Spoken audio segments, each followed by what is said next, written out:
اللہ رب العزت نے قرآن کریم میں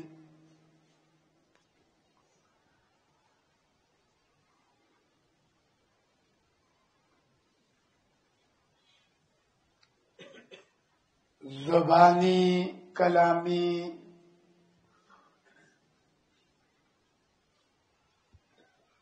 ایمان اور اسلام کا دعویٰ کرنے والے منافق شخص اور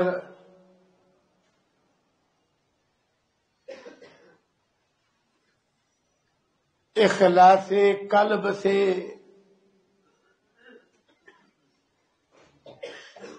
دل و جان سے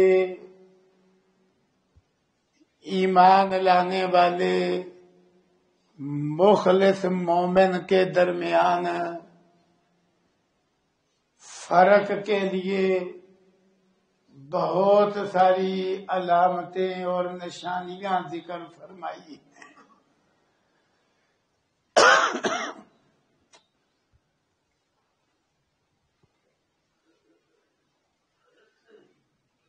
کیونکہ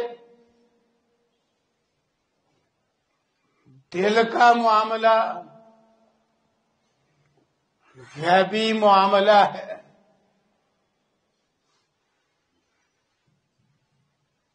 کوئی ایک شخص کسی دوسرے شخص کے دل کی حقیقت نہیں پہچان سکتا،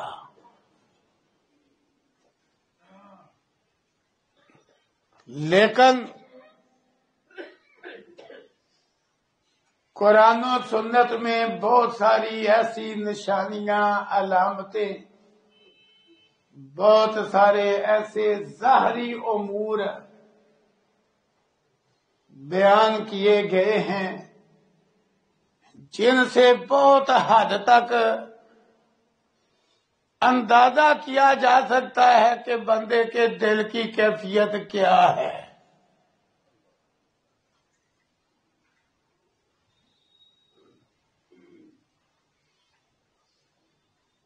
اس لیے یوں یہ مسئلہ بڑا محتاط ہے۔ کسی کو متعین کر کے حتمی طور پہ کہنا کہ یہ واقعتاً دل سے مومن و مسلم ہے، یا کسی کو متعین کر کے حتمی طور پہ یہ کہنا کہ یہ پکا منافق ہے، اس کی اجازت نہیں۔ حتمی فیصلہ دینا، جس طرح کئی لوگ کسی کے متعلق قسم ہی اٹھا کے کہہ دیتے ہیں، تو یہ نہیں درست ہے۔ کیوں؟ دل کی اصل حقیقت اللہ کے علم میں ہے۔ ہاں، یہ کہا جا سکتا ہے کہ یہ علامتیں مخلص مومن والی ہیں اور یہ علامتیں منافق اور کھوٹے شخص والی ہیں۔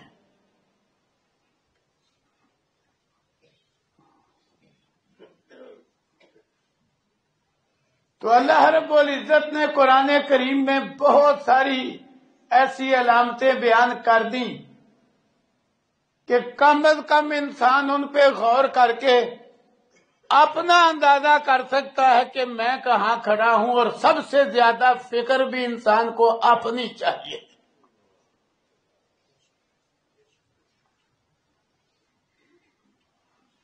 جسمانی طور پہ جو انسان دل کی کوئی بیماری ظاہر ہونے پر دوڑ پڑتا ہے، بڑا کچھ کرواتا ہے، ای سی جی، انجیوگرافی، یہ وہ، کہ پتہ چلے دل کو ہوا کیا ہے، تو روحانی طور پہ بھی فکر کرنا چاہیے۔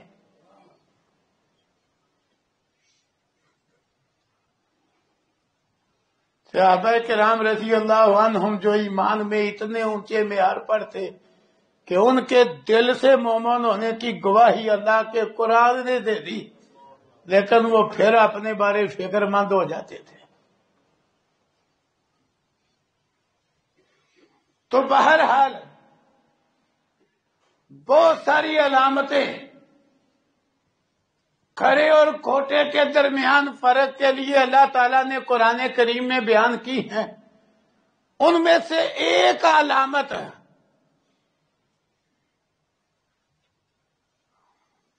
جو قرآن کریم میں بکثرت مذکور ہے وہ یہ ہے کہ منافق شخص گناہ کرنے کے لیے اور نیکی سے جان چھڑانے کے لیے بہانے بڑے بناتا ہے۔ یہ اللہ تعالیٰ نے قرآن کریم میں انداز بدل بدل کے بیان کیا ہے، منافقوں کے حالات بیان کر رہے ہیں۔ گناہ کرنے کے لیے ہیلا اور نیکی سے جان چھڑانے کے لیے بہانہ۔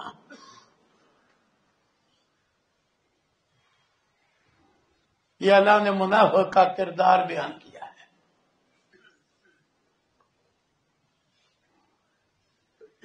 کہ بڑی سے بڑی نیکی سے پیچھے رہنے کے لیے دنیاوی معمولی چیزوں کو بہانہ بنا دینا اور جان چھڑانے کی کوشش کرنا۔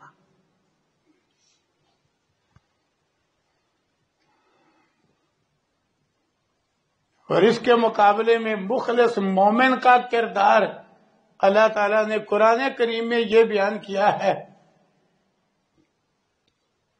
کہ وہ تو جہاں تک اس کا پتھ چلتا ہے وہ گناہ والے کام سے بچنے کی کوشش کرتا ہے اور نیکی کو حاصل کرنے کا وہ حریص ہوتا ہے۔ یہ اللہ نے تقابل کیا ہے قرآن کریم میں۔ اب میں چند اس کی مثالیں عرض کرتا ہوں۔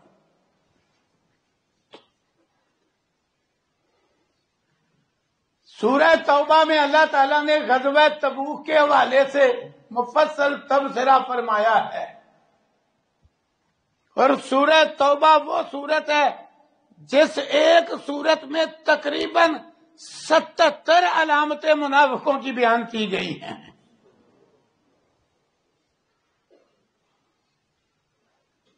آج جب قرآن پڑھا جاتا ہے اور وہ علامتیں پڑھی جاتی ہیں تو معاشرے کی حالت دیکھ کے انسان ایک دفعہ سر پکڑ کے بیٹھ جاتا ہے کہ ہم کس معاشرے میں جی رہے ہیں۔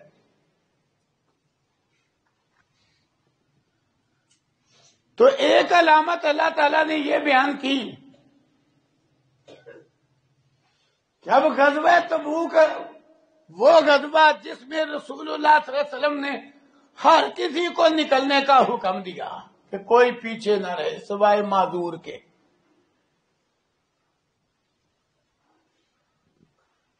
لیکن منافقوں نے کس ہیلے سے اور بہانے سے جان چھڑانے کی کوشش کی۔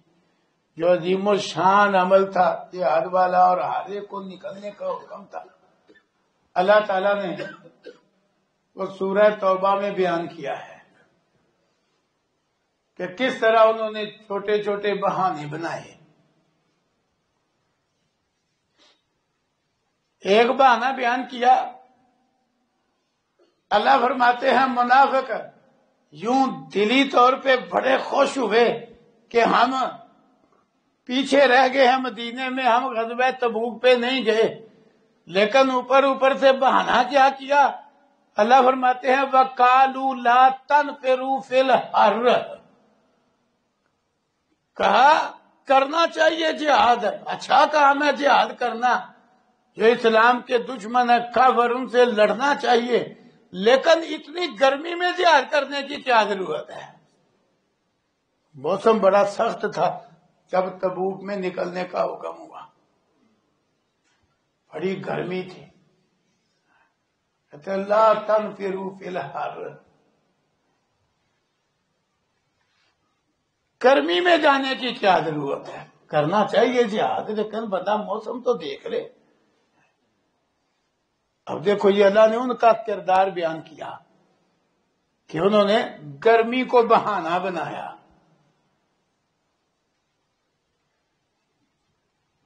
گرمی کو بہانہ بنایا۔ آج ہم بھی اپنے معاشرے پہ نظر ڈالیں، جب شدت کی گرمی ہوتی ہے یا شدت کی سردی ہوتی ہے تو بہت سارے نیک امور میں لوگ پیچھے رہ جاتے ہیں۔ بالخصوص شدت کی گرمی ہو یا شدت کی سردی، فجر کے نمازی آدھے رہ جاتے ہیں۔ کیوں؟ مقابلہ کرنا پڑتا ہے۔ شدت کی گرمی ہو، رات چھوٹی ہوتی ہے، نیند ہی نہیں پوری ہوتی۔ کون نیند قربان کر کے آئے؟ اور شدت کی سردی میں رات اگرچہ بڑی لمبی ہوتی ہے، آدمی سو کے تھک جاتا ہے، لیکن گرم کمرہ، گرم بستر نکلنے کو جی نہیں چاہتا۔ مقابلہ کرنا پڑتا ہے۔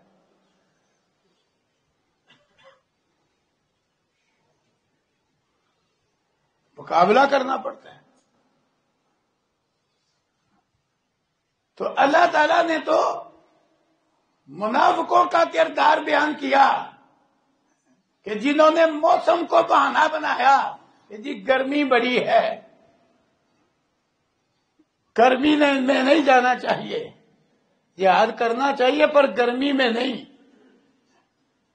یہ اللہ نے منافقوں کا کردار بیان کیا کہ وہ اتنے عظیم عمل کے لیے موسم کو بہانہ بنا رہے ہیں۔ اب نماز کا فریضہ تو اس سے بھی اہم ہے،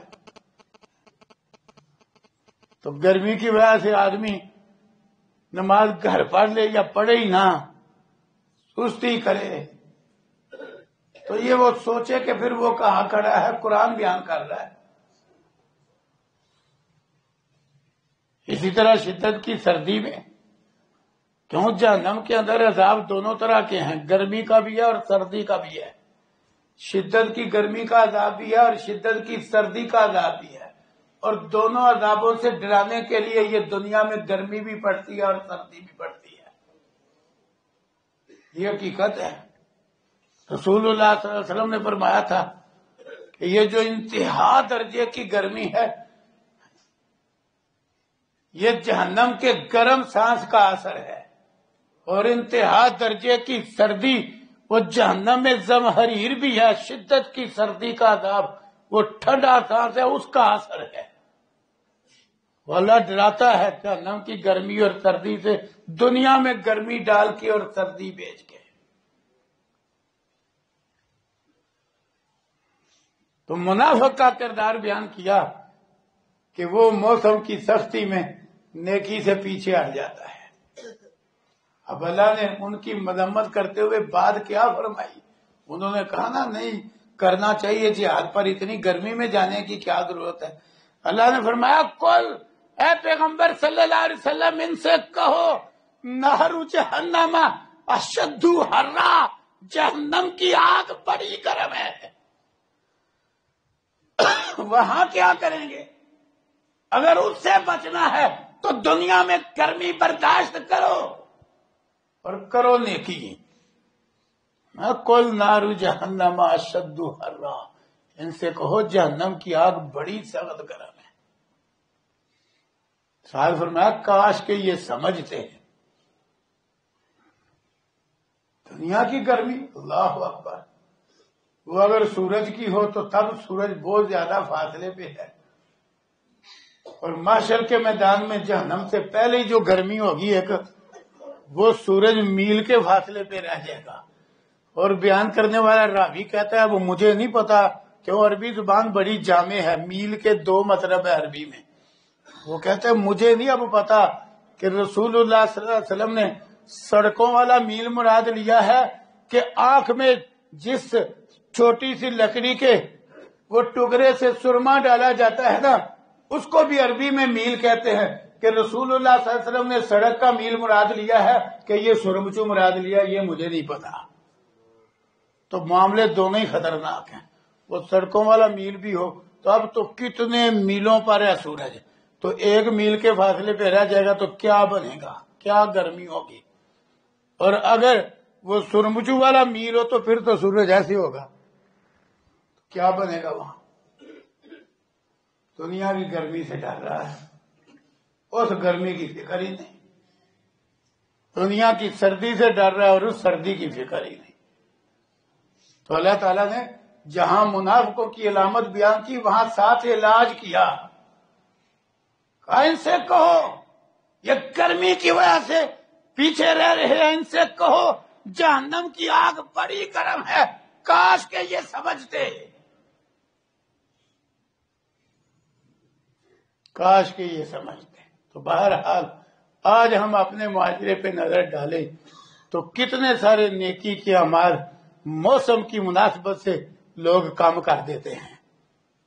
اب کچھ سالوں سے رمضان گرمی میں آ رہا ہے، بے روزہ کی تعداد بڑھ گئی ہے، کہتے ہیں لو جی کون اتنی گرمی میں روزہ رکھے؟ تو گرمی میں نمازی بھی کم ہو جاتے ہیں کئی نمازوں میں، حالانکہ اب وہ حالات نہیں جو رسول اللہ علیہ وسلم کے دور میں تھے۔ صحابہ اتنی گرمی میں نماز پڑھتے تھے، کہتے ہیں زمین کچی ہوتی تھی، نہ کوئی پنکھا، نہ کوئی اے سی، نہ کوئی اور شے، اور اتنی گرم زمین کہ ہم زمین کی تپش سے بچنے کے لیے وہ آستین کا کپڑا آگے کرتے کہ اس کے اوپر سر رکھ لے، اتنی گرمی ہوتی نماز پڑھتے۔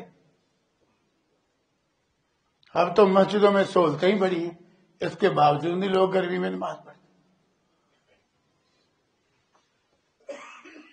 ایسے ایسے لوگ ہیں گرمی کی اتنی سہولتیں ہیں کہ گھر میں اے سی، گاڑی میں اے سی، کارخانے میں، دفتر کے اندر اے سی، اور اس کے باوجود بھی روزہ ہے۔ تو وہ سب سوچے نہ کہاں کھڑا ہے وہ۔ اللہ نے تو یہ منافق کا کردار بیان کیا کہ موسم کی سختی کو بہانہ بنانا اور نیکی سے پیچھے رہنا۔ تو ساتھ اللہ نے ڈرایا ہے کہ دنیا کا موسم دیکھ رہا ہے، آخرت کا اس کو پتہ ہی نہیں۔ اور ساتھ ہی اللہ نے اس کے مقابلے میں مخلص مومن کا کردار کیا بیان کیا؟ وہی غزوہ تبوک ہے، وہی شدت کی گرمی پڑ رہی ہے، سفر بھی لمبا ہے، سارا کچھ موجود ہے، لیکن اہل ایمان، اہل اسلام جو مخلص تھے وہ رسول اللہ صلی اللہ علیہ وسلم کے شانہ بشانہ جا رہے ہیں۔ حتیٰ کہ کچھ لوگ وہ آئے جن کے پاس سواری کوئی نہیں، سواری کے لیے پیسہ کوئی نہیں، قرآن نے قیامت تک کے لیے مثالی مومن کے طور پہ ان کا کردار پیش کیا، جہاں دوسری طرف عبرت کے لیے منافقوں کا کردار بیان کیا۔ وہ آئے، آگے کہا اللہ کے رسول صلی اللہ علیہ وسلم آپ ہمیں سواری دے دیں، ہم نہیں پیچھے رہنا چاہتے، ہمارا جی نہیں چاہتا کہ ہم جہاد سے پیچھے رہیں، آپ تپش میں سفر کریں، ہم مدینے میں بیٹھے رہیں، اللہ کے نبی ہمیں کوئی سواری دے دو۔ رسول اللہ صلی اللہ علیہ وسلم نے فرمایا اب میرے پاس بھی سواری کوئی نہیں۔ یہ قرآن نے بیان کیا ہے۔ آپ نے فرمایا اب سواریاں ختم ہو گئی ہیں، اب مجبوری ہے، اب ان کا عذر بن گیا۔ آج عذر بن جائے تو لوگ بغلے بجاتے ہیں، لیکن ان کا عذر بنا تو قرآن نے نقشہ کھینچ کے رکھ دیا وہ کیسے تھے۔ فرمایا تولوا واعینہم تفیض من الدم، حالانکہ عذر سے پیچھے رہنے کی وجہ سے وہ پورے شانہ بشانہ جہاد کرنے والوں کے اجر میں برابر تھے۔ قرآن کریم کی اسی سورہ توبہ میں موجود ہے، وہ اجر میں برابر تھے، اس کے باوجود عمل ہوتا ہے، ویسے اجر ہوتا ہے، بڑا فرق ہے۔ سمجھ مخلص مومن کو ہی ہے، وہ پلٹے قرآن کہتا ہے تولوا واعینہم تفیض من الدم، وہ واپس ہوئے تو ان کی آنکھیں آنسو بہا رہی تھی کہ ہم رہ گئے پیچھے، اللہ اکبر، ہم پیچھے رہ گئے۔ عذر کے باوجود پیچھے رہنے پہ وہ آنسو بہا رہے ہیں۔ حالانکہ قرآن نے ان کے بارے دو گواہیاں دی، ایک گواہی یہ دی اللہ اکبر کہ ان پر گناہ کوئی نہیں، وہ عذر سے پیچھے رہے ہیں، اور دوسری گواہی یہ دی وہ اجر میں شامل ہیں۔ باقاعدہ رسول اللہ صلی اللہ علیہ وسلم نے بھی فرمایا کہ کچھ لوگ مدینے میں موجود ہیں، لیکن ہم جو بھی سفر کی مشقت اٹھا رہے ہیں، جو بھوک پیاس کی مشقت اٹھا رہے ہیں، جو دشمن سے لڑنے کی تکلیف اٹھا رہے ہیں، اس ایک ایک معاملے پہ جتنا اجر ہمیں مل رہا ہے وہ اجر میں ہمارے برابر کے شریک ہیں، کیوں؟ حبسہم العذر، ان کو مجبوری نے پیچھے رکھا ہے۔ حقیقی عذر ہو تو اللہ رحمت کتنی کرتا ہے، لیکن مخلص مومن کا دل پھر بھی تڑپتا ہے کہ نہیں میں عملاً ساتھ جاتا۔ تو مخلص مومنوں کی حالت یہ تھی کہ وہ عذر سے پیچھے رہ کے بھی آنسو بہا رہے ہیں، اور جو منافق تھے وہ بغیر عذر کے پیچھے رہ کے آنسو نہیں بہا رہے، وہ کیا کر رہے ہیں؟ اور دونوں کی گواہی قرآن میں ہے قیامت تک کے لیے۔ منافق کی مذمت بھی قرآن میں اور مخلص مومن کی مدح اور تعریف بھی قرآن میں۔ منافقوں کا حال کیا بیان کیا؟ فارح المخلفون بمقعدہم خلاف رسول اللہ، وہ منافق غزوہ تبوک سے پیچھے رہ کے فاریہ فاریہ فاریہ، بڑے خوش بڑے راضی۔ فاریہ وہ عذر کے بغیر پیچھے رہ کے خوش، اور جو مخلص مومن تھے وہ مجبوری سے پیچھے رہ کے بھی تولوا اعینہم تفیض من الدم، ان کی آنکھیں آنسو بہا رہی ہیں۔ وہ عذر کے ساتھ پیچھے رہ کے بھی رو رہے ہیں کہ ہم محروم ہو گئے، اور منافق بغیر عذر کے پیچھے رہ کے خوش ہو رہے ہیں۔ فارغ المخلف، بڑے خوش ہیں، لو بھائی ہماری جان چھوٹ گئی۔ یہ ہے فرق۔ تو ہمیں یہ فرق سامنے رکھ کے اپنے اوپر غور کرنا چاہیے، ہم کہاں ہیں؟ کیا ہم نیکی سے جان چھڑا کے خوش ہے کہ نیکی کر کے راضی ہوتے ہیں؟ یہ فرق ہے، پتہ چل جائے گا ایمان کہاں ہے ہمارا۔ اللہ نے کردار بیان کر دیے دونوں، ایک مومن کا کردار، ایک منافق کا کردار۔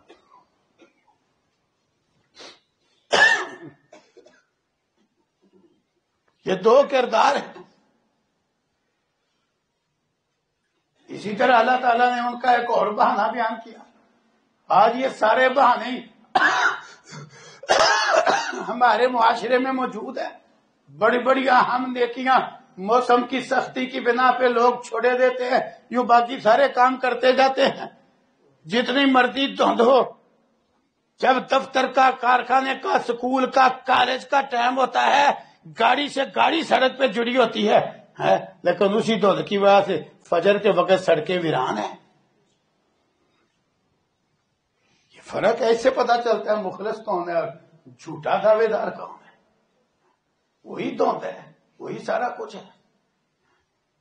جب دنیا کا ٹائم ہے تو گاڑی سے گاڑی جڑی ہوئی ہے، شادیاں بھی ہو رہی، غمیاں بھی ہو رہی، سارا کچھ ہو رہا، دکانیں بھی کھلی ہوئی۔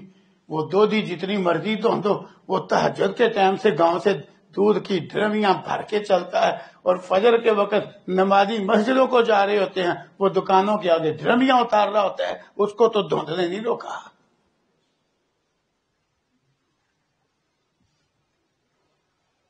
اس کو نہیں روکا، موسم کی سختی اس کو نہیں روکتی۔ تو پتہ چل جاتا ہے کون کہاں کھڑا ہے۔ دوسرا بہانہ بیان کیا اللہ تعالیٰ نے قرآن کریم میں منافقوں کا، نیکی سے جان چھڑانے کے لیے۔ یہ فرق ہے، فرق ہے مومن کا اور منافق کا، اور فیصلہ ہر بندے کے ہاتھ میں ہے کہ وہ اپنے بارے میں کرے کہ میں کیا ہوں۔ میں وقالو بیوتنا اورا، یہ دوسرا بہانہ۔ اور آج بھی لوگ ہمیں مسئلے پوچھتے ہیں، یہ ہمارا گھر ہے، وادی سے باہر ہے، تو صبح صبح نماز پڑھنے کے لیے اگر آ جائے نا تو بیوی بچے ڈرتے ہیں، گھر محفوظ نہیں۔ منافقوں نے جہاز سے پیچھے رہنے کے لیے یہ بھی بہانہ کیا۔ میں کالو بیوتنا اورا، انہوں نے کہا ہمارے گھر کھلے ہیں، غیر محفوظ ہے، اس لیے ہم کیسے چھوڑ کے آئیں۔ آج یہ بہانہ بھی موجود ہے، یہ گھر غیر محفوظ ہے۔ بندے مومن تو اللہ کا حکم دیکھتا ہے، اللہ کا حکم، اللہ اکبر، اور وہ تو جنگل میں بھی بیوی بچوں کو اللہ کے سپرد کر دیتا ہے۔ وہ بندہ مومن، وہ ابراہیم علیہ السلام اللہ کے حکم پہ وہ دودھ پیتا بچہ اور اس کی ماں کو بالکل صحرا میں جہاں نہ کوئی درخت ہے، نہ کوئی پانی کا چشمہ ہے، ہر کوئی شے نہیں ہے، وہاں تنے تنہا چھوڑ کے خود ہجرت کر جاتے ہیں۔ اور بیوی بھی عورت ہو کے کیسی باکمال ہے، وہ پہلے تو پوچھتی ہے کہ ادھر چھوڑ کے کہاں جا رہے ہو. ابراہیم علیہ السلام کوئی جواب ہی نہیں دیتے. آخر وہ یہ سوال کرتی ہے یہ آپ کی مرضی ہے یہ اللہ کا حکم ہے. ابراہیم السلام اب اتنا کہتے ہیں اللہ کا حکم ہے. جب وہ ام اسماعیل یہ سنتی ہے نا اللہ کا حکم ہے تو کہتی ہے پھر اللہ نہیں ضائع کرے گا. جس کا حکم ہے وہ حفاظت بھی کرے گا. تو یہ بھی سوچا کرو جس نے فجر کے وقت اندھیرے میں نماز پڑھنے کا حکم دیا ہے وہ حفاظت بھی کرے گا. اور نماز پڑھنے والا تو پھر خالی جیب جاتا ہے. جو تہجد کے وقت کاروبار کے لیے نکلتا ہے اس کی تو جیب بھی بھری ہوتی ہے وہ تو نہیں ڈرتا. منڈی جانے والے کتنی بار لوٹے جاتے ہیں وہ پھر منڈی جاتے ہیں پھر پیسے جیب میں ڈال کے منڈی جاتے ہیں. نماز پڑھنے سے ڈر رہا ہے جی صبح صبح لوٹ لیتے پیچھے گھر بھی محفوظ نہیں.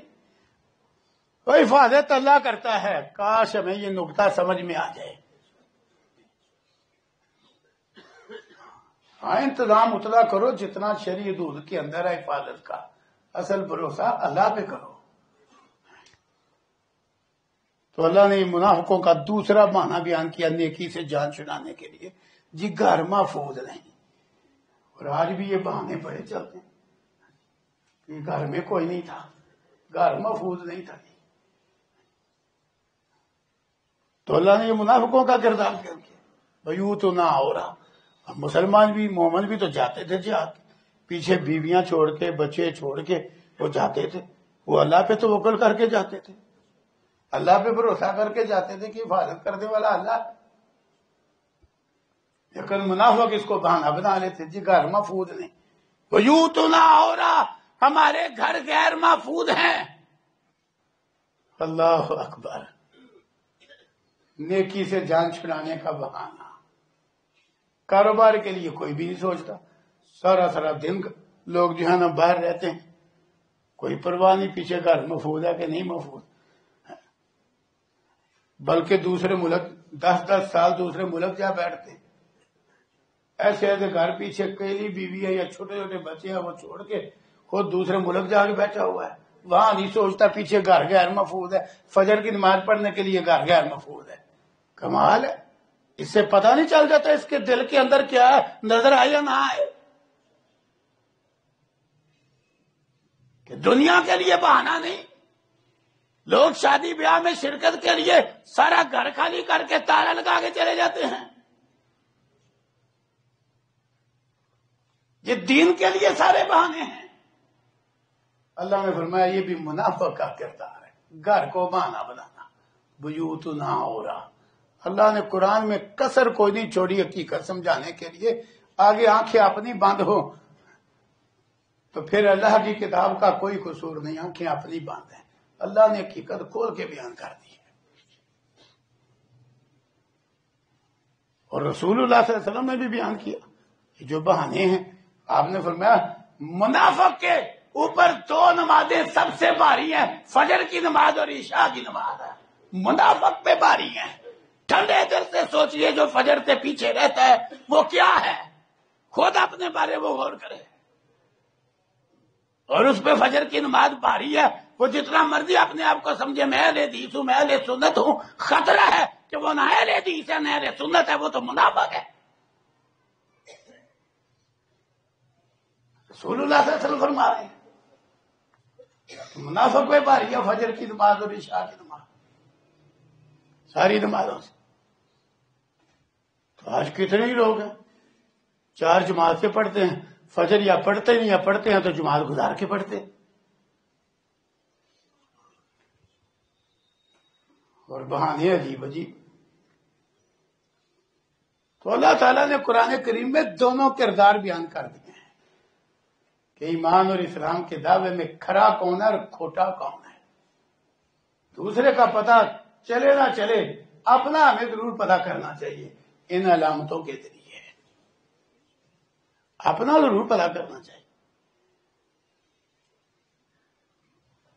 اب اس حوالے سے بھی اللہ تعالیٰ نے دوسرا کردار بیان کیا کہ منافق یہ کہہ کے پیچھے کہ گھر غیر محفوظ ہیں لیکن مومن اللہ اکبر ہے. وہ ساری نماز ہے یا جہاد ہے یا دین کا کوئی کام ہے وہ پرواہ کیے بغیر اللہ اکبر وہ نکلتے تھے گھروں سے بغیر پرواہ کیے. حتیٰ کہ ایسے ایسے واقعات موجود ہیں. ادھر بالکل ابھی شادی ہوئی ہے, نئی نویلی دلہن گھر میں ہے, آواز جہاد کی آئی ہے, مخلص مومن وہ دلہن چھوڑ کے میدان میں چل پڑا ہے. اللہ اکبر. ایسے ایسے واقعات موجود ہیں کہ غسل فرض ہو چکا ہے اور غسل کی بھی فرصت نہیں.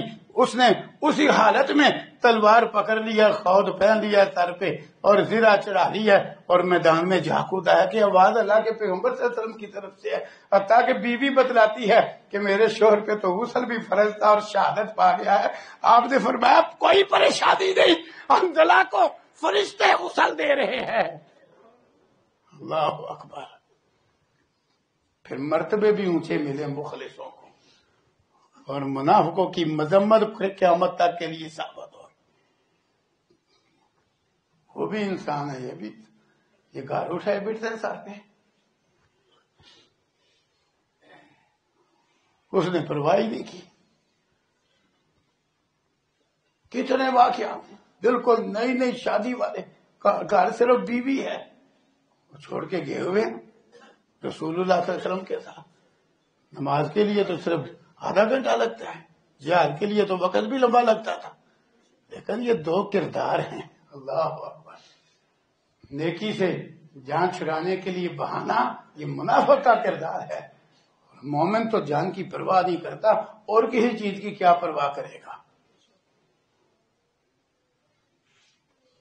اور کس چیز کی پرواہ. ہمارے شہر تھے عبد المنان نورپوری رحمہ اللہ, ان سے کو کہتا ہے نا جی ہاں جی طبیعت خراب ہے, شوگر ہے, یہ ہے وہ ہے, روزہ نہیں رکھا جاتا. وہ کہتے رکھو تو صحیح نا, مرنے والے ہو جاؤ گے تو پھر پتا چلے گا نا نہیں رکھا جاتا, رکھو تو صحیح, پہلے ہی ڈال رہے ہو. اور وہ کئی دفعہ کہتے وہ زیادہ سے زیادہ کیا ہوگا, مر ہی جائے گا نا, تو اگر روزے کی حالت میں مر جائے تو اور کیا چاہیے. اللہ اکبر. یہ مومنوں والی باتیں, دلیری والی.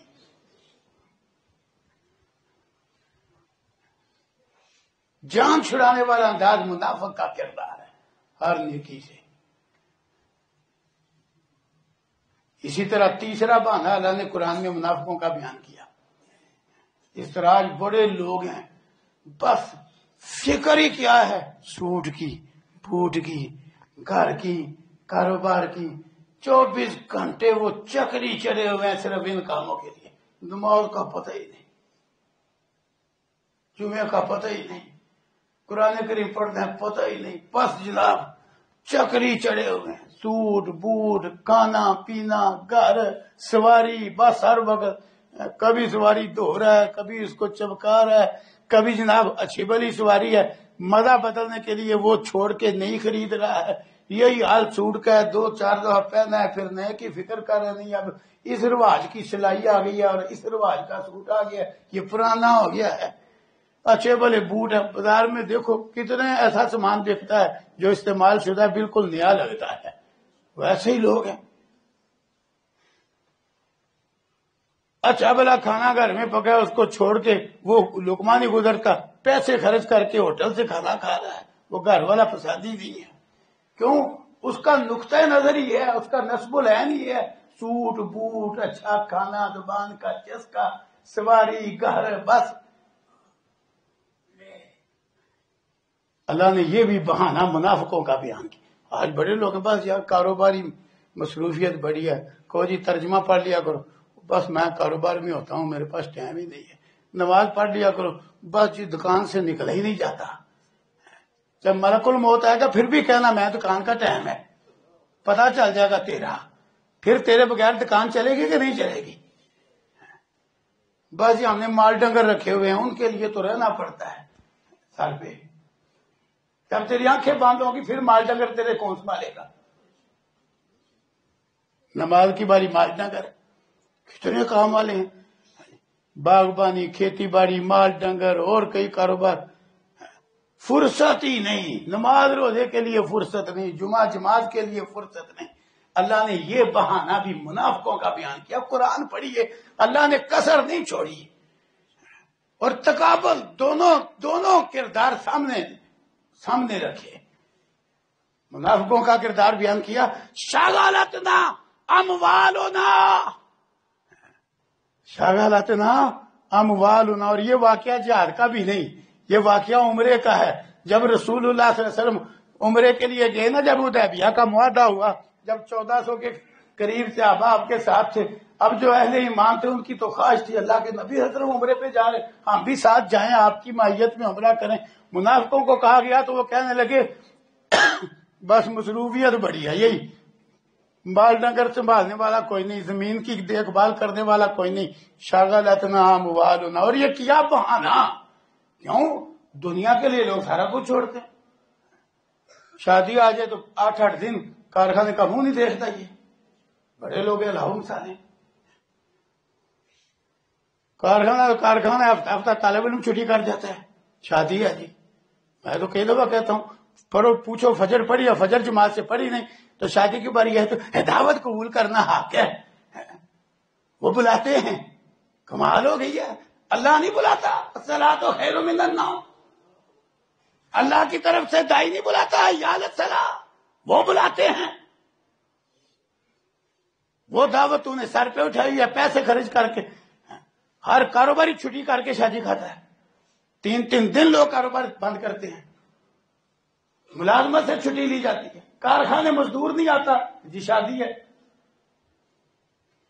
وہاں کوئی کاروبار نہیں دنیا کے کام کے لیے، 2 ہفتے پیسے خرچ کر کے برف باری دیکھنے کے لیے، حتیٰ کہ کئی دفعہ وہاں حادثات ہو جاتے ہیں، میت واپس آتی ہے، 2 ہفتے لوگ وہ برفانی علاقے میں برف دیکھنے جاتے ہیں، وہاں کوئی نہیں کہ کاروبار ہے، نماز کی باری آئی تو جی میرے پاس ٹائم ہی نہیں کاروبار سے، جمعے کی باری آئی تو میرے پاس ٹائم ہی نہیں کاروبار سے، کارخانے کون جائے گا، دکان کون کھولے گا، مال ڈگر کو چارہ کون ڈالے گا، شغلتنا اموالنا، کہاں منافق کردار ہے یہ۔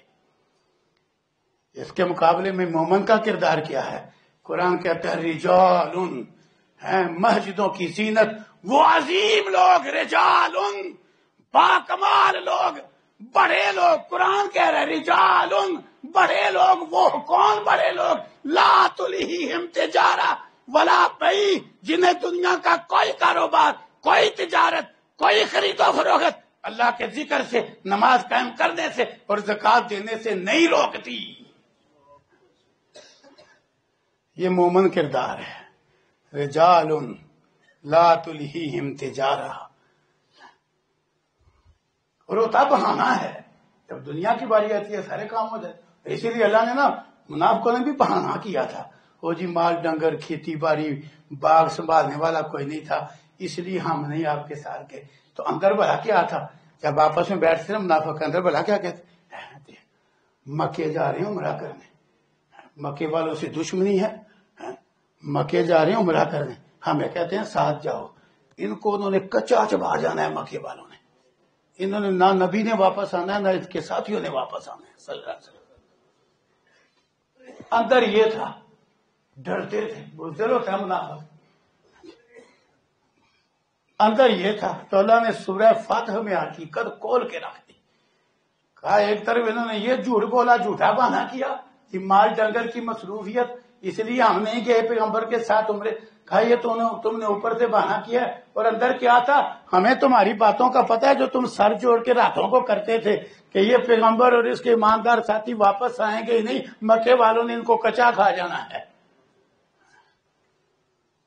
تو اللہ تعالیٰ نے الٹ کر کے دکھلایا، ٹھیک ہے عمرہ تو نہ ہوا، اس میں بھی اللہ کی حکمت تھی، لیکن اللہ نے واپسی پہ وہ جو حدیبیہ کی صلح ہوئی نا، وہ ایسی شاندار تھی، اللہ نے واپسی پہ سورہ فتح اتاری، سورہ فتح جس کے بارے سے صحیح البخاری میں لکھا ہے، رسول اللہ صلی اللہ علیہ وسلم نے فرمایا اللہ نے آج رات مجھ پہ سورت اتاری ہے، مجھے دنیا و ما فیہا سے بہتر ہے۔ اس کی پہلی آیت یہ تھی، مومن مسلمان بظاہر سمجھ رہے تھے کہ ہم شکست کھا کے واپس آ رہے ہیں، اللہ نے کہا نہیں، انا فتحنا لک فتحا مبینا، اے نبی ہم نے آپ کو فتح مبین دی ہے۔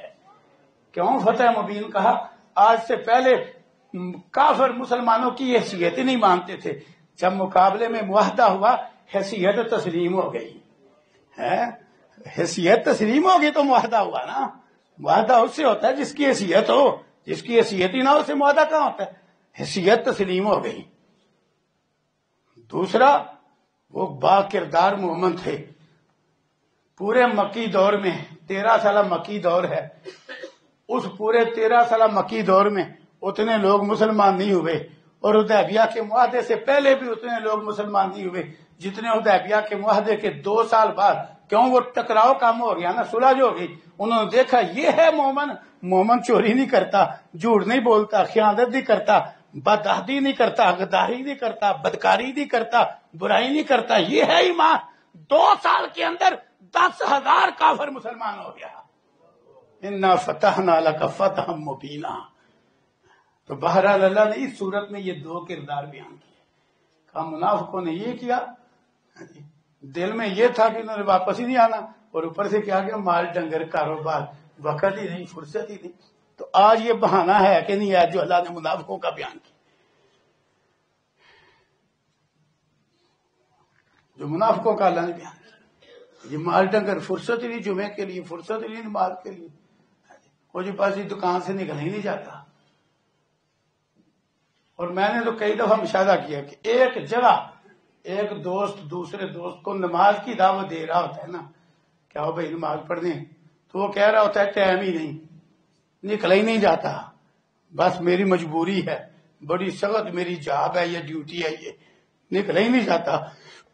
انہی پاؤں میں کھڑا شخص مضمون بدل لیتا ہے، کہتا ہے چلو یہ چھوڑو، نماز آپ کی قسمت کی بات ہے، یہ چھوڑو، ہم یار 4-5 ساتھی نا ہفتے کے لیے اتنے پیسے اکٹھے کر کے مری کران ران یا یوبیا یہ سیر کرنے جا رہے ہیں، وہاں تیرا کیا خیال ہے؟ او میرا نام فوراً لکھو، کوئی نہیں میں نکالوں گا، ٹائم بھی نکالوں گا، پیسے بھی ڈالوں گا، اسی وقت نماز کے لیے آدھا گھنٹہ نہیں کاروبار ہے، اور یوبیا جانے کے لیے ہفتہ بھی ہے اور پیسے بھی ہیں۔ تو ٹھیک ہے، دل کا معاملہ پر سمجھ تو آ گئی نا کس طرح کا تو نے کلمہ پڑھا ہے اور تو کس طرح کا مومن ہے۔ اللہ نے سمجھا دیا ہے کہ مومن کا کردار کیا اور منافق کا کیا، کہ منافق کاروبار سے نہیں نکلتا دین کے لیے، اور مومن فرمایا رجال لا تلہیہم تجارہ ولا بیع، مومن تو وہ عظیم لوگ ہیں جنہیں دنیا کی کوئی تجارت اور کوئی خرید و فروخت بھی اللہ کے ذکر سے، نماز کی پوری صحیح پابندی کرنے سے اور زکوٰۃ کی ادائیگی سے غافل نہیں کرتی۔ کیوں؟ منافق کی نگاہ دنیا کے کنویں تک ہے، یہ کنویں کا ڈنڈو ہے، اللہ کی قسم گندا ڈنڈو کنویں کا، مینڈک ہے منافق۔ جبکہ مومن کو کاروبار کیوں نہیں نماز سے روکتا، عمرے سے روکتا، زکوٰۃ سے روکتا، دین سے روکتا، کیوں نہیں روکتا؟ فرمایا یخافون یوما تتقلب فیہ القلوب والابصار، مومن کی نور ایمان کی وجہ سے نظر سیدھی آخرت پہ جاتی ہے، اس کو پتا ہے وہ دن آنے والا ہے، دل بھی الٹ جائیں گے، آنکھیں بھی الٹ جائیں گی، اس دن کاروبار نہیں بچائے گا، اس دن نماز بچائے گی، اس دن قرآن بچائے گا، اس دن جاب نہیں بچائے گی، اس دن روزہ بچائے گا، اس کو پتا ہے۔ یخافون یوما تتقلب فیہ القلوب والابصار۔ تو اللہ نے یہ 2 کردار قرآن میں بیان کیے ہیں، آمنے سامنے، ہم اپنا اچھی طرح جائزہ لے سکتے ہیں ہم کیا ہے۔ تو اسی طرح اسی مضمون کا حصہ ہے نیکی سے جان چھڑانے کے لیے بہانا منافق کا کردار، اور مومن کا نیکی کے لیے تڑپنا مومن کا کردار، اور اسی کا حصہ ہے گناہ کرنے کے لیے بہانا منافق کا کردار، اور گناہ سے بچنے کی کوشش یہ مومن کا کردار۔ ایک مثال اس کی بھی دے دوں، مضمون پورا ہو جائے۔ منافق کافروں سے دوستی لگاتے تھے، جس طرح آج اکثر مسلمانوں کی کافروں سے دوستیاں۔ اللہ نے قرآن میں یہ مضمون بڑی کثرت سے بیان کیا کہ مومن کے لائق ہی نہیں کہ وہ کافر کو دوست بنائے، اس پہ اللہ نے پابندی لگائی ہوئی ہے۔ یہاں تک ایمانی غیرت جگائی ہے، وہ تمہارے دین کا مذاق اڑاتے ہیں، وہ تمہاری اذان کا مذاق اڑاتے ہیں، انہوں نے تمہارے پیغمبر کو مکہ چھوڑنے پہ مجبور کیا تھا، تم ان سے محبت کرو بھی تو وہ تم سے محبت نہیں کرتے، دلوں کا حال اللہ کے علم ہے نا۔ اللہ نے کہا تم محبت کرو بھی وہ نہیں تم سے محبت کرتے، وہ کافر بظاہر دوست بنے گا، بظاہر ہی ہوگا۔ ہاں انتم اولائی تحبونہم ولا یحبونکم، اللہ نے ایمانی غیرت جگائی ہے، تم ان سے محبت کرتے ہو وہ تب بھی نہیں تم سے محبت کرتے۔ کافر مومن کا دوست نہیں ہو سکتا، یہ یاد رکھیں۔ تو پھر مومن کیوں دوست بنائے کافر کو؟ اب یہ مضمون ہے۔ اب منافق جو تھے نا، منافق وہ کافروں سے دوستیاں کرتے تھے، اور بہانے کیا کرتے؟ اللہ نے وہ بھی بیان کر دیا قرآن، کہتے نقشہ ان تصیبنا دائرہ. انہیں جب کہا جاتا نا تمہاری دوستیاں کافروں سے کیوں ہیں، تو بھلا کیا کہتے؟ آج بھی جتنے ہمارے اولی الامر ہیں اور سیاسی لوگ ہیں کافروں سے دوستیاں کرنے والے یہی بہانہ کرتے. انہوں نے کہا بھلا کیا ہے، کوئی حالات کا پتہ ہے؟ ایسا نہ ہو کہ ہم سخت حالات میں پھنس جائیں تو پھر ہماری مدد کون کرے گا؟ ہم نے اس لیے ان سے پیار رکھا ہوا ہے، تعلق رکھا ہوا ہے کہ مشکل گھڑی میں ہمارے کام آئیں. نقشہ ان تصیبنا دائرہ، کہ مشکل گھڑی میں کام آئیں گے. اللہ اکبر. تو یہ بہانہ ہے، کافروں سے دوستی خطرناک جرم ہے. تو بہانہ کیا کیا کہ مشکل گھڑی میں کام آئیں گے، حالانکہ کافر مشکل گھڑی میں بھی کام نہیں آتا. کیوں؟ کافر تو مسلمان کی تکلیف پہ خوش ہوتا ہے. یہ تو صرف وہ نمبر بنانے کے لیے سرسری سا معاملہ کرتے ہیں رفائی قسم کا، ورنہ اندر سے کوئی کافر بھی جو ہے نا وہ مومن کا نہ خیر کا ہے، نہ محب ہے، نہ دوست ہے. یہ اللہ نے قرآن میں بیان کیا. تو منافق یہ بہانہ کرتے، گناہ کرنے کے لیے بہانہ اور نیکی چھوڑنے کے لیے بہانہ. یہ منافق کا کردار ہے. نیکی کرنے کے لیے تڑپ، سچی تڑپ اور ساری رکاوٹیں دور کرنے کی کوشش کرنا، اور گناہ سے بچاؤ کی تدبیر، یہ مومن کا کردار ہے. اللہ تعالی ہمیں کھرا کردار اختیار کرنے کی توفیق عطا فرمائے. وآخر دعوانا ان الحمدللہ رب العالمین. رزق حلال آسانی والا برکت والا عطا فرمائے، پریشانیاں دور فرمائے اور صحت و تندرستی عطا فرمائے اور نیک صالح نرینہ اولاد عطا فرمائے.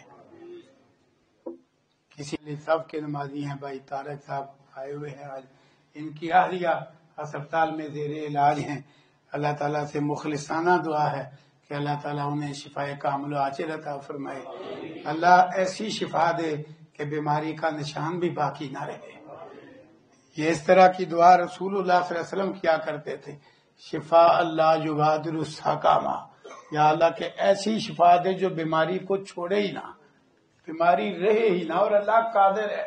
ہم نے بڑے مریض ایسے دیکھے ہیں کہ ایسے تندرست ہوتے ہیں کہ ایسا محسوس بھی نہیں ہوتا کہ ان کو کبھی کوئی دل کا عارضہ لاحق ہوا ہو یا ان پر فالج کا حملہ ہوا ہو. اللہ ایسی شفا دے دیتا ہے. اللہ اس پہ قادر ہے. اللہ ہر شے پہ قادر ہے. اس لیے اللہ سے جتنا عمدہ مانگا جائے اللہ اتنا خوش ہوتا ہے. تو اللہ ایسی شفا دے بیماری کا نشان بھی باقی نہ رہے. اسی طرح ہمارے وہ بھائی مقصود صاحب ہیں مسجد کے نمازی بھی، منتظمین میں بھی، وہ بھی آج کل بیمار ہیں. اللہ تعالیٰ اپنی رحمت سے انہیں شفا کامل و عاجل عطا فرمائے. جتنے بھی بیمار ہیں مسلمان بندے بندیاں، اللہ تعالیٰ اپنی رحمت سے انہیں شفا کامل و عاجل عطا فرمائے. دوسری بات ہے کہ الحمدللہ ایک مدت سے ہم اعلان کر رہے تھے کہ ساتھ تقریباً 5 مرلے جگہ لی ہے مسجد کے لیے، ضرورت تھی تاکہ نیچے گاڑیاں کھڑی کرنے کی جگہ ہو، اوپر نمازیوں کے لیے مزید جگہ ہو جائے. عام دنوں میں بھی کئی دفعہ ضرورت پڑ جاتی ہے، جگہ کم ہو جاتی ہے، رمضان میں تو مستقل ضرورت ہے. تو الحمدللہ یہ اللہ تعالیٰ کا خاص فضل و کرم ہے کہ اللہ تعالیٰ نے جو ضرورت تھی جگہ کی وہ پوری کر دی ہے. الحمدللہ کل پرسوں رجسٹری ہو گئی ہے. تقریباً اگر قیمت کے 5 حصے کیے جائے نا تو 4 حصے الحمدللہ یہ جمعے کے اعلانات میں ہی تقریباً پورے ہوئے. الحمدللہ آپ بھائیوں نے سارا معاملہ کیا ہے، ماؤں بہنوں بہو بیٹیوں نے بھی حصہ ڈالا، بھائیوں بزرگوں نے بھی حصہ ڈالا. یہ اللہ تعالیٰ کا جتنا شکر ادا کیا جائے کم ہے کہ کام بڑا تھا لیکن اللہ تعالیٰ نے آسان کر دیا ہے. جس طرح وہ میرے منہ سے نکلا کہ ہم نے یہیں سے پورا کرنا ہے، مجھے بھائی کہتے تھے جی فلاں جگہ جمعہ لو فلاں جگہ، میں کہتا تھا نہیں یہی پورا ہو جائے گا انشاءاللہ. تو 4 حصے پورے ہو گئے تھے پچھلے خطبے تک، تو ایک 5واں پورا حصہ باقی تھا. تو وہ بھی اسی علاقے کے 2 بھائی ہیں. آج کل اگرچہ وہ بھائی فیاض صاحب پیپل کلونی چلے گئے ہیں اور بھائی آصف صاحب آپ ڈیڈوں چلے گئے ہیں، لیکن ہیں اسی علاقے کے. تو جب وقت قریب آیا تو میں نے دونوں کو ایک جگہ بٹھا لیا. تو میں نے کہا بھائی اتنا ہو گیا ہے الحمدللہ، اس میں ایسے ایسے لوگوں کا حصہ ہے جو بڑے کمزور ہیں لیکن انہوں نے بڑے جذبے سے خرچ کیا ہے، تاکہ ماں بہنوں نے انگوٹھیاں دے کے، چوڑیاں دے کے، کانٹے دے کے حصہ ڈالا ہے. میں نے کہا لو اب آپ کو اللہ نے دیا ہے یہ اب باقی تم دونوں کے ذمہ ہے، پورا کرو، اپنے پاس سے کرو ہر کسی سے کرو۔ دونوں نے اسی وقت دوسری بات ہی نہیں کی، کہنے لگے لو جی پورا ہو گیا، باقی ہم پورا کر کے رجسٹری کرا دیتے ہیں۔ وہ دونوں نے آدھا آدھا اپنے ذمہ لے لیا تو رجسٹری ہو گئی الحمدللہ۔ اللہ انہیں اجر عظیم عطا فرمائے۔ جس طرح آپ بھائیوں نے ہماری بات پہ اعتماد کیا ہے اور اسے قبول کیا ہے، اللہ تعالیٰ آپ کی تمام دعائیں قبول فرمائے، اللہ آپ کی ضرورتیں پوری فرمائے۔ آپ نے اللہ کے گھر کی ضرورت پوری کی، اللہ آپ کے گھروں کی ضرورتیں پوری فرمائے۔ جس نے جتنا بھی حصہ ڈالا، ضروری نہیں کہ ایک جائز مال کا، 2 کا، 3 کا، پورے کا، آدھے کا، خواہ کسی نے اس جذبے سے 10 روپے بھی دیے ہیں، 1 روپیہ بھی دیا ہے، ہماری اللہ تعالیٰ کی بارگاہ میں التجا ہے کہ اس نے محبت تو کیا نا اللہ کے گھر سے کہ چلو جی میرا حصہ شامل ہو جائے، اللہ اس کی یہ محبت قبول کر لے، اللہ تعالیٰ اس کو پہلے سے زیادہ خرچ کرنے کی توفیق عطا فرمائے، اللہ ان کے گھروں کی ضرورتیں پوری فرمائے، اللہ ان کی پریشانیاں دور فرمائے۔ یہ بہرحال ایک کام ہو گیا، انشاءاللہ آگے اب تعمیر کا ہے تو وہ کہنے سے پہلے ہی کام شروع ہو گیا الحمدللہ۔ تعمیر کے لیے ابھی کہا نہیں، آج ایک بھائی نے کہا لو جی ایک جائے نماز کے پیسے، میں نے کہا وہ ہمارے پورے ہو گئے ہیں، اب اوپر لگائیں گے، اس کو آخر توڑ پھوڑ ہونا ہے، ساتھ ملانا ہے، اب اوپر لگائیں گے، وہ کہہ لو جی اوپر کے لیے شامل کر۔ وہ اللہ نے شروع کر دیا، اللہ کا کام ہے، اللہ کے دین کا اللہ نے اپنے بندوں سے لینا ہے اور ہونا ہی ہونا ہے انشاءاللہ، تو یہ باقی بھی انشاءاللہ ہو جائے گا۔ تو اللہ تعالیٰ توفیق بھی دے، اللہ تعالیٰ قبول بھی فرمائے۔ جتنے مسلمان بندے بندیاں بیمار ہیں اللہ اپنی رحمت سے شفائے کامل و عاجل عطا فرمائے، جو پریشان حال ہیں اللہ ان کی پریشانیاں دور فرمائے، جو مقروض ہیں اللہ ان کی گردنیں قرض کے بوجھ سے رہا فرمائے، جو بے روزگار ہیں اللہ تعالیٰ حلال طیب ستھرا پکیدہ بابرکت ذریعہ معاش عطا فرمائے، جن کا ذریعہ ہے برکت نہیں ہے اللہ ان کے رزق حلال میں خیر و برکت اور خیر کثیر پیدا فرمائے، جو بے اولاد ہیں اللہ تعالیٰ نیک صالح آنکھوں کی ٹھنڈک اولاد عطا فرمائے، جو نرینہ اولاد سے محروم ہیں اللہ اپنی رحمت سے نیک بیٹے عطا فرمائے، جو بچوں بچیوں بھائیوں بہنوں کے رشتے کے والے سے پریشان ہیں، یہ بھی ایک انسانی ضرورت ہے، اللہ تعالیٰ مناسب رشتے مہیا فرمائے۔ ہم سارے محتاج ہیں، غنی اور بے نیاز صرف اللہ تعالیٰ ہے، اللہ تعالیٰ ہم سب کی جائز ضرورتیں، نیک تمنائیں، اچھی آرزویں پوری فرمائے، اللہ تعالیٰ ہمیں مکمل طور پہ اسلام میں داخل فرمائے، پکا سچا نمازی با عمل با اخلاق با کردار مومن و مسلم بننے کی توفیق عطا فرمائے، اللہ تعالیٰ ہم سب کو نفاق کے کھوٹ سے محفوظ فرمائے، سچا کھڑا مومن و مسلم بننے کی توفیق عطا فرمائے، اللہ ہمارے وطن عزیز پاکستان کی حفاظت فرمائے، اندرونی بیرونی ظاہری و باطنی دشمنوں اور سازشوں سے بچائے، امن و سلامتی کا گہوارہ اور اسلام کا قلعہ بنائے، اللہ تعالیٰ پورے عالم اسلام کی حفاظت فرمائے، عالم اسلام کو عالم کفر کی سازشوں سے بچائے، جتنے مومن بندے بندیاں ایمان والے توحید والے دنیا سے جا چکے اللہ اپنی رحمت سے ان کی بشری خطائیں معاف فرمائے، انہیں جنت الفردوس میں اعلی علیین میں اونچا مقام عطا فرمائے،